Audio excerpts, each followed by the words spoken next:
घात के संख्या क्या है? घात को सबसे बड़ा ओपन ग्राउंड ये पीरियड क्वेश्चन में जैसे बेटा शांत रहो, आवाज नहीं आनी चाहिए, बहुत बड़ा आएगी। समझा या नहीं? तो यहाँ आप समझ लो पहली बात ये तो सीधा सीधा तरीका है कि सबसे बड़ा ओपन ग्राउंड सेट जो होगा वही होगी पूरे समीकरण की जो ओपन समीकरण कोटि वही होगी। यानी सर अगर यहाँ से हो गया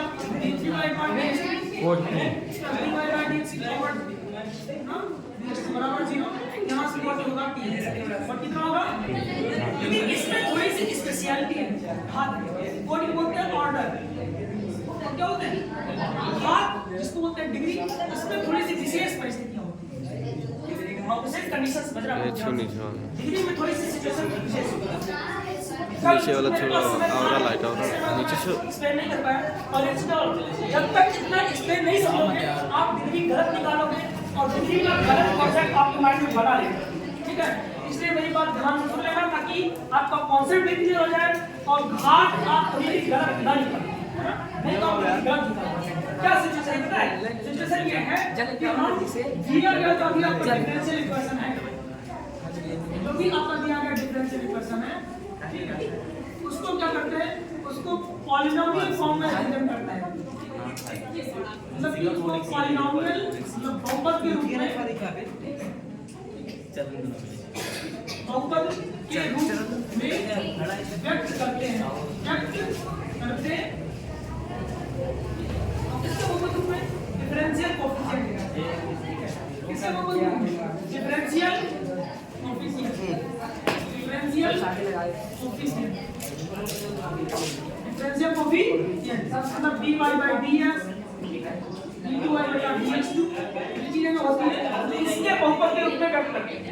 इसके बहुपद के रूप में तो व्यक्त करने के बाद है ना, व्यक्त करने के बाद जो सबसे बड़ी फर्स्ट सिचुएशन क्या है? सबसे बड़े अवकल गुणांक की घात होती है। अवकल समीकरण की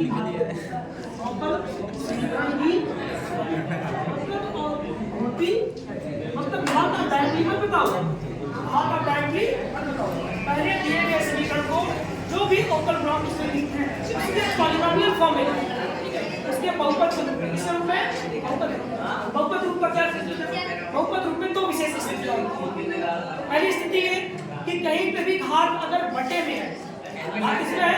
बटे में, तो उस बटे वाली घात पावर को तो बहुपद में क्या सिचुएशन होती है? दो सिचुएशन। कितनी सिचुएशन होती है? पहली सिचुएशन क्या है कि जो घात होनी चाहिए वो क्या चाहिए? धनात्मक पूर्णांक। घात क्या होनी चाहिए? धनात्मक, मतलब जिसके रूप में हम लोग बहुपद बनाना चाहते हैं उसकी घात होनी चाहिए धनात्मक पूर्णांक। मतलब 1 2 3 4। मतलब कि अगर किसी बहुपद में अगर उस पूरे डिफरेंशियल इक्वेशन में ये जो डिफरेंशियल कोएफिशिएंट्स हैं अगर इसकी घात कहीं पे आपको बटे में दिखे या नेगेटिव दिखे तो पहले उसको धनात्मक पूर्णांक बोलते हैं।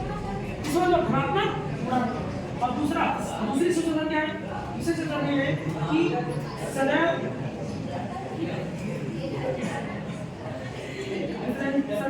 dy by dx या d2 by dx2 या जितने पावर डिग्री पर dx स्वतंत्र रूप में प्राप्त होगा। स्वतंत्र रूप में प्राप्त, ये बहुत बड़ी सिचुएशन है। स्वतंत्र रूप प्राप्त मतलब वो किसी फलन के अर्थात वो कभी किसी फलन का वैल्यू का एक वेरिएबल ना बन गया। जैसे अगर हम करें sin dy by dx, sin dy by यहाँ पर dy by स्वतंत्र रूप में वो sin का एक है, साइन का वो स्वतंत्र रूप में, तो ये सिचुएशन बहुपद की नहीं हो सकती। ये सिचुएशन बहुपद की क्या होता है? e की पावर d2y बटा dx2। यहाँ पर जो भी डिफरेंशियल इक्वेशन वो स्वतंत्र वो एक्सपोनेंशियल का फॉर्म या log dy by dx, यहाँ भी ये स्वतंत्र। तो होना क्या चाहिए? ये जो डिफरेंशियल इक्वेशन है वो स्वतंत्र रूप में प्राप्त हो, इस रूप में प्राप्त हो